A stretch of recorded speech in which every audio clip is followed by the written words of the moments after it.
Now there's these little areas here called ferrum chromatose. It looks like someone's taken orange powder, orange brown powder, and blown it on there with a straw. It's also called tiger striping, which is, I think, a cuter name. This means that the liver needs to be cleared, possible issue with iron stores, and a possible issue with any kind of blood deficiencies, anemias, and this person does have a lot of problems with anemia very easily. Okay, over to this side here, your left side, you can see there's a dark opening. This is the throat area. It's called a rarefication. It means that the fibers have split here, and because of the color being a bit gray, dark gray, it means it's been an old chronic issue. And this person had tons of strep throat and laryngitis in the late teens and 20s, and has a lot of talking for her career, and so has some issues in the throat. So you want to make sure that she lets her doctor know that, get that checked out, and she has in her past. She's seen an ENT and everything is good there, but there is a lot of strain on the throat, the ENT said. So now we know that this patient needs just to watch the way she speaks, maybe take singing lessons to learn how to speak properly, or just be careful when the throat is tired to really rest it.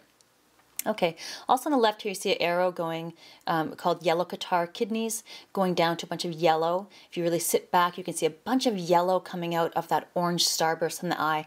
The yellow color means the kidneys need to be cleaned. It's called kidney catarrh or kidney congestion.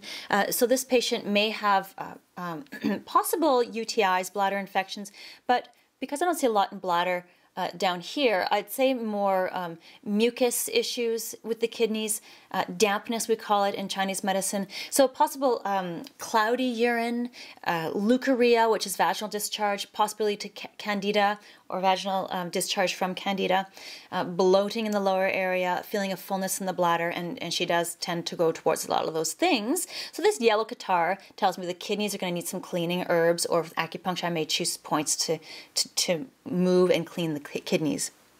Okay, now go down to the bottom of the eye. If you look at the eye like a clock, it's around 6 o'clock. There's a gray area there and rarefications, meaning the fibers have split apart.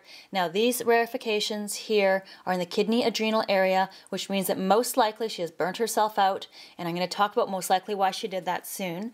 And so this probably would indicate a little bit of exhaustion or easy towards exhaustion. You may want to ask in the late afternoon if she has a lot of trouble staying up and needs to nap, or feels exhausted, or has really burnt herself out in the past. So this is showing that we need to really nurture that area back up. And this is true. She tends to burn herself out a lot and gets very tired in the afternoon, so this really matches for her. So let's talk about maybe why this patient has that.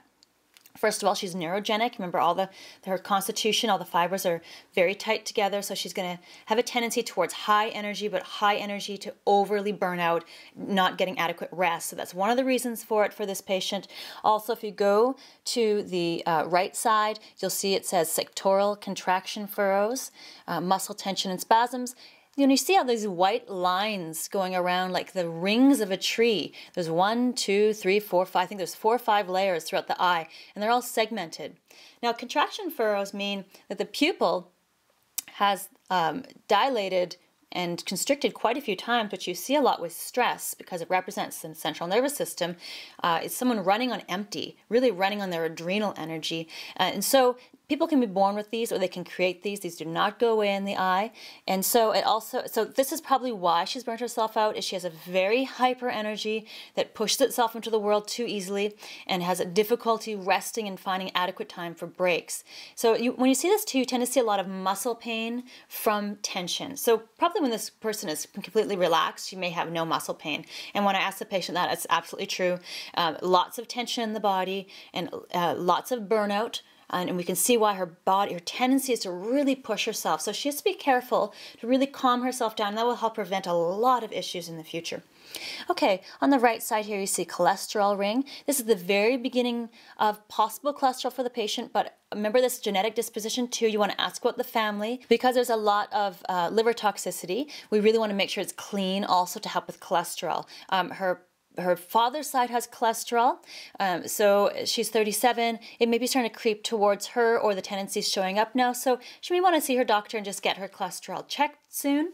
And if that's the case, we'll do a lot of liver cleansing and diet changes. Now, what this looks like the sclera is kind of moving into the iris. It's moving over the iris. It's very early, so it may be difficult to see, but there's a slight clouding on both sides here. Okay. The next part we're going to go to is the bottom here. If we're looking at it like a clock, it's around 5 o'clock, 4:35.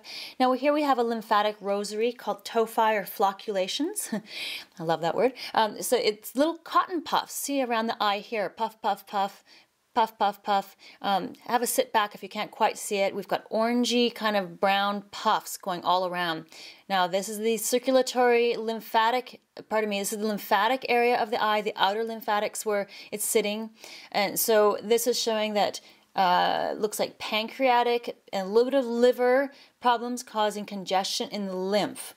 And now the lymphatic rosary will not go away with cleansing, so this is a tendency. So this patient needs to be very careful about mucus-forming foods like cow dairy, sugar, greasy foods, deep-fried foods, wheat, poor quality wheat, I should say, any kind of food allergies, because that could cause congestion in the lymph. We might even put her on Mullein or Cleaver's tea to really clean the lymph. A lot of high sodium foods, no, not salt, but high sodium like celery, beets, to really clean out the lymph. Okay, next here, let's see, I don't want to miss anything. Left here, on the left, there's around 8 o'clock, you see this thing called a Scurf Rim. You see that the whole outside of the eye has a darker color to it. That whole outside area represents the skin or the circulatory system. Because it's darker, that means that it is a tendency to have issues in one or both of those areas. And lo and behold, she came in for eczema issues also.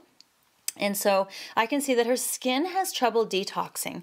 Okay, I think that's everything I can see from this patient. Now, when I finish this reading, it sounds scary. It sounds like, oh my goodness, I'm going to pass out or die at any time here, but don't take it that way. These are tendencies. These are very early prevention methods to use. So this patient, we're going to make sure she's off of cow dairy. There's a lot of catarrh, congestion here. There's the lymphatic rosary. Off of wheat, a lot of digestive sensitivities, too difficult to digest, anything hard to digest. So any food allergens we're going to look for. We may have to send her away to a naturopath or doctor to find food allergens if we can't find them. And make sure she's cleaning the liver once to twice a year, or if she's in an acute phase of something, maybe to get onto a liver cleanse. We have to make sure that this patient knows to rest, not push herself too hard. If she gets sick, she may get sick quickly and bounce right back. That's very neurogenic with the eye. But if she is getting burnt out, rest, go on a vacation, and really, really relax. If she cannot do that, which is how it goes these days, then about 4 times a day to take a moment, close the door, put a candle on, whatever, turn the phone off and just rest for 5 minutes and reset that nervous system and calm it down. If there's possibility for an afternoon nap, that's perfect for this patient, probably for her whole life to do that to really prevent any issues. Watch her throat. We'll clean the kidneys out. Maybe some parsley tea would be a great idea. Very easy one to do, and with taking those other foods out. Scurf Rim is happening, so maybe some hydrotherapy, hot, cold in the shower to really help circulate the lymph and also circulate through the skin. Maybe some skin brushing or some great herbs and foods to help open the skin up. Some sweating, like saunas and stuff would be great for this patient because she's quite strong. She can sweat to really cleanse the skin and help clear out that eczema. So really, the short and skinny of it, this patient is cleanse that liver, tonify the digestive system with herbs, acupuncture, whatever you use. Ask her to try and keep calm as much as she can, or work on yoga or calming lifestyle activities, and clean out the liver for the most part, maybe digestive enzymes for the digestive system. So that's where we will start with it. One thing I forgot, I just noticed, the very top here, it's hard to see. You can see it's a bit of a clouding there too. This is called brain anemia. It's a horrible term, I think, but it means that there's a little bit of low circulation getting to the brain. So with this cholesterol ring starting here, or with all this tension in the bodies and in the muscles here, we might want to consider that we need to work on those to see if we can get higher circulation to the brain. Okay, I think that's all I see for that patient there. It's a very healthy, active 37-year-old, and cleaning her out works very, very well. It's very easy to treat her, and that is how iridology works. So you can see I'm not diagnosing Western-wise. I'm just looking at the tissues, seeing her tendencies, and preventing a lot in the future. Okay, thanks for listening.